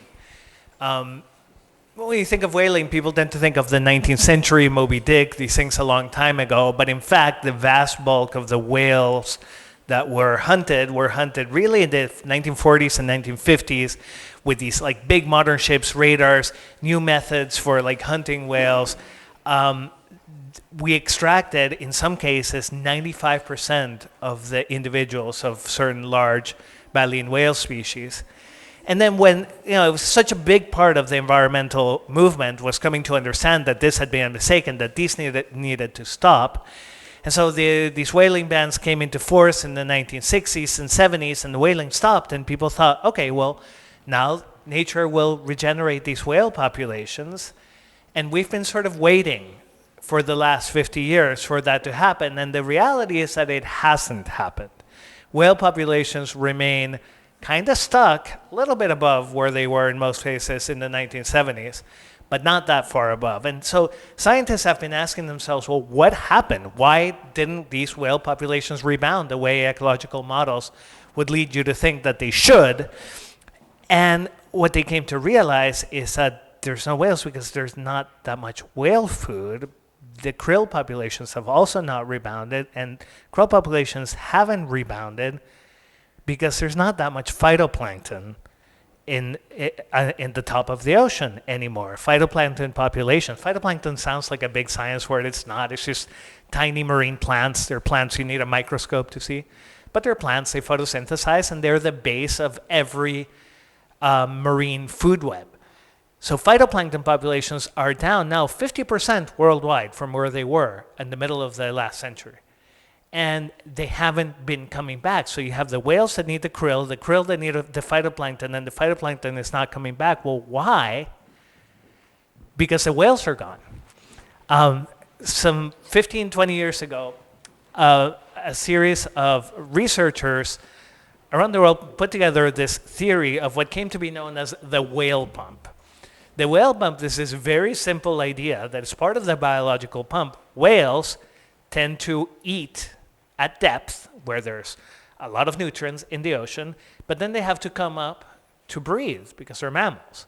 And when they come up to breathe, they tend to do a number two, they tend to evacuate. And whale feces is in fact full of all these nutrients that exist in the depth of the ocean, and the whales turned out to be one of the most important mechanisms that nature had for regenerating the whale cycle, in fact, for bringing these nutrients up from the depth and restarting the phytoplankton, then got the krill going. So the whales were, in a sense, gardeners who were making their own food. They were farming their own food by bringing these nutrients up from the depth. So when we hunted most of the whales in the world, we also destroyed the mechanism that whales had for regenerating their own ways of subsisting. So the project I'm looking at focuses on the beginning of that chain, which is the phytoplankton, the tiny marine plants, which are amazing things when you think about it. You know, people tend to have this idea that when you turn on a car, the car you're turning on is running on gas. You have this thought that it runs on gasoline and it's a fossil fuel, but fossils of what? People tend to think, well, they're probably dinosaurs. There's some dinosaurs in there. But in fact, 99% of the biomass, of the ancient biomass that settled and that eventually under pressure and heat became oil, was phytoplankton. It was just these tiny marine plants. So they were catching energy from the sun. So it's really just stored up solar energy, really. We don't think of it in that sense.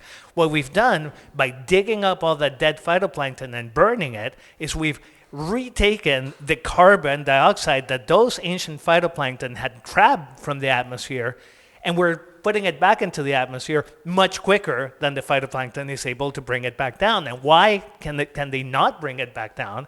Because there are not enough nutrients at the top of the ocean because we killed all the whales.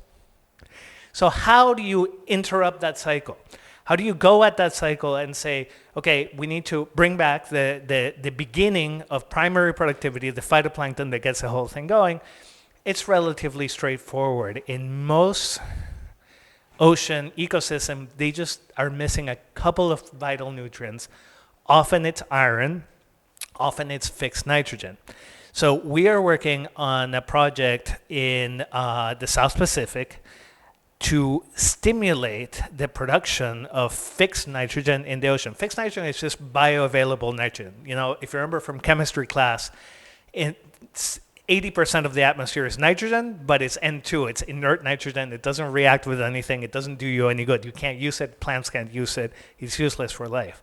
In order for nitrogen to be useful for life, it needs to be fixed into compounds like nitrates or ammonia, things like this. If you have a garden, you know that you plant bean plants because beans attract these nitrogen-fixing bacteria that catch the nitrogen and enrich the soil.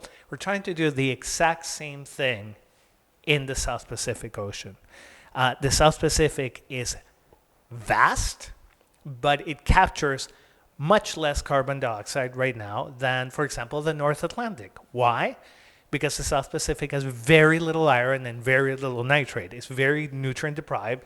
A, because whale populations are way down, but they're also way down in the North Atlantic. So what's the difference there is that the North Atlantic is naturally fertilized by dust that's picked up by the wind from the Sahara Desert and blows all the way through to even to the Gulf of Mexico and creates an ocean that is twice as productive as any of the other major oceans. So together with a group of researchers at the University of Southern California and some here in Japan, we asked ourselves, well, what would happen if the South Pacific was as productive as the North Atlantic? What would you need to do in order to make that happen? And if that happened, what would be the outcome? And the outcome, we believe, is that you could capture not thousands of tons of carbon dioxide or millions, but billions of tons of carbon dioxide per year. The kind of project that happens at the kind of scale that can actually tip the radiative balance between the Earth, between the atmosphere and outer space. So this is a project that we are working on. An important part of this is taking place here in Japan. Some of the research happens here. Some of the research happens in off the coast of Chile, because there are areas of the South Pacific near the coast of South America where you really have major imbalances in nutrients. And we believe that over the next 3, 4, or 5 years, if we establish a protocol for bringing these essential nutrients to the places that need them most, we can have kind of a gentle intervention into the entire South Pacific. It's so large that you don't have to have a big jump in phytoplankton productivity in any one place. Ideally, we would want ecosystems that look like the ones that were there before, but that are a little bit more productive, can sustain a little bit more life, can sustain more whales, can sustain more krill, can sustain more seabirds, can sustain a little bit more of everything, but are not wildly reimagined or like altered ecosystems. And at the same time, this gets us, at the end of this, after 5 years, we think to a place where we can begin to scale this process across the South Pacific. Ultimately, it could be happening in other ocean gyres as well, not in the North Atlantic for reasons I just said. But looking out 15 years, we really need to think at climate scale. And we're currently emitting 40 billion tons of carbon dioxide each year into the atmosphere. About 20 billion of that stays in the atmosphere. The rest is taken up by land sinks and ocean sinks. Unless we can figure out a way to absorb carbon dioxide at the gigaton, at the billions of tons per year scale, we are engaged in sort of symbolic or gesture climate activism, and we don't have time for that. Thanks. Can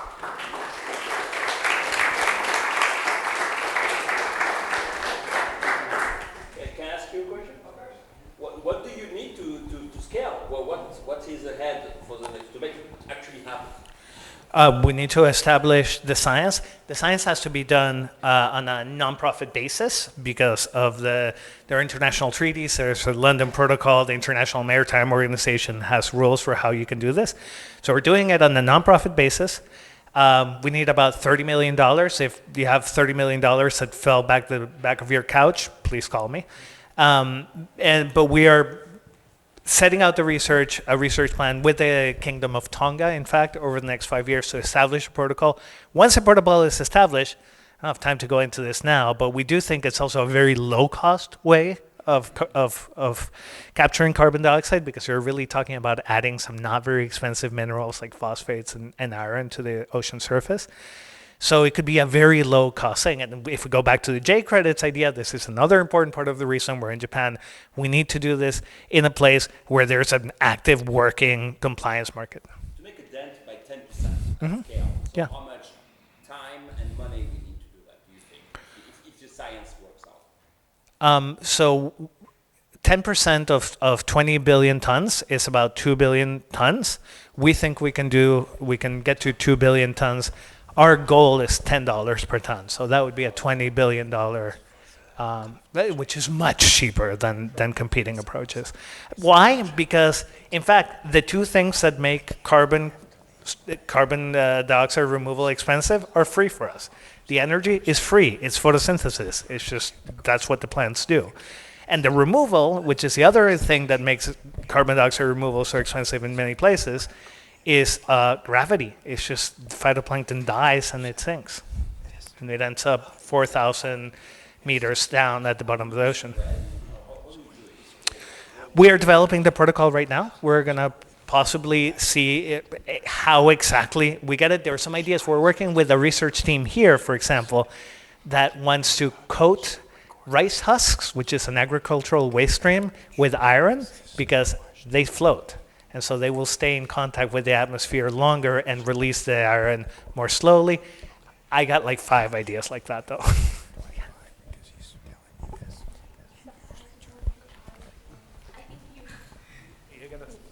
I think you already answered that question, because mammals, like when you talk about the biodiversity in the ocean, blue whales are the biggest mammal, right? So I've heard, I've kind of studied a little bit on that. So I think my question is answered, because you said that it's rice husk that you are planning to use for. Yeah, look, it's going to take us like 5 years of research and development, we think, to get this protocol ready to really scale across the South Pacific. But you heard about it first. No, you can't make it faster because, unfortunately, there are seasonal dynamics, so you can only do it a couple of times a year, and the freaking regulations, right? So we need to like keep the regulators on the side, and we need to do science responsibly. We can't just show up one day and do like, oh, we're going to do 10 million tons of iron. We wouldn't know what the impact of that is. Christian. So very interesting is also that Renaissance Philanthropy, they started an office here in Japan, and some of the people from Eric Schmidt's office, actually, they started Renaissance Philanthropy, and Kiko is now one of the fellows for Renaissance Philanthropy. And with any luck, that will help us with the Japanese government. So I think we need to keep the program moving, but talk to me afterwards. Thank you. Thanks very much. So we have a different initiative for the oceans, for ocean carbon removal, and Marcelo Lejeune is here, and he has graduated from Yale University, and now he's about to create his own company, and he will just talk briefly about his project.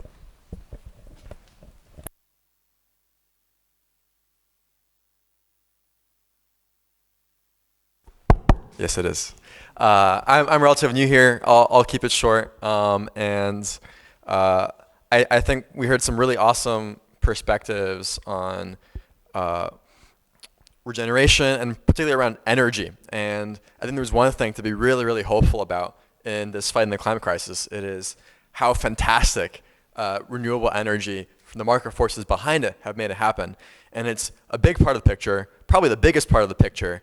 But as we heard from Kiko, there's a little bit more extra. And now that we're at 1.5 specifically, it's thinking about, what does net zero really mean if we're getting on the path there? One of it is carbon removal. IPCC predicts about 10 billion tons a year we're going to need by 2050. That is basically the oil and gas industry in reverse. If you want to think about it from a mass basis, that is a lot. And the other perspective is that as the energy transition occurs, it's not just fossil energy, it's all the supply chain derivative from fossil. And those supply chains feed back into the energy transition, things like critical minerals. So any sort of leaching, copper, nickel, they were going to form the backbone of electrification, rely on hydrometallurgical processes, which rely on sulfur, which are 95% derivatives from oil and gas desulfurization. Same is true for cement materials. One of the biggest benefits that we have in decarbonizing cement cheaply are supplementary materials, waste materials that can substitute the most costly and carbon intensive part of cement. Those today are entirely byproducts of either coal burning or blast furnace slag that as they decarbonize are also going to disappear. And so what I'm trying to build is at the intersection, and ocean carbon removal is one of them. The ocean's doing a lot of the hard work right now, has absorbed about 30% of global emissions, half biological versus physicochemical, and both are weakening. And that's a problem. We need to stimulate both pumps to change that. The way we're doing it from the ocean carbon removal perspective is basically reversing ocean acidification. One of the biggest differences between 1.5 and 2 are the ocean impacts. And for calcifying or mineralizing organisms specifically, it's a death sentence on a lot of these impacts. And so what we do is we synthesize alkaline material. Basically, if you have an acidic stomach, you go to the pharmacy, you take something, same exact chemical, but synthesized for the ocean for seasonal deployment.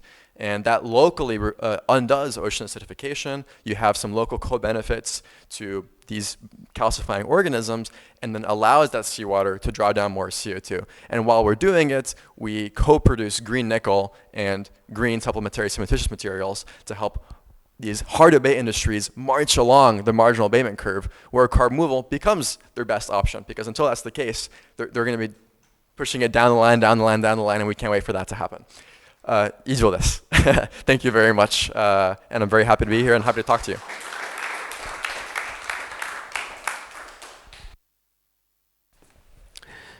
Fantastic. So this was the Regenerative Cities Summit, Volume 4. We had 3 times Sustainable City Summit, and this was the first Regenerative City Summit, also with introducing about the Global Regenerative Innovation Alliance. I was hoping to have more Japanese people here, and we invited them. But yeah, we have to find some mechanisms to get them on the boat. One of the opportunities is July Kumamoto Nature Positive Summit. If anybody is interested in this, let me know. And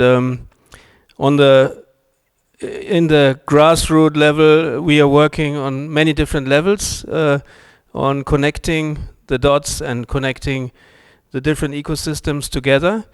So thank you very much, everybody, for being here today. It's sometimes the small steps and the small things which could make history. So maybe we made some history today here at the United Nations University, and we are all part of this. So I would say come all to the front and we make one group picture. And then we have a little bit more time to mingle. And yeah, thank you very much for today. Thank you.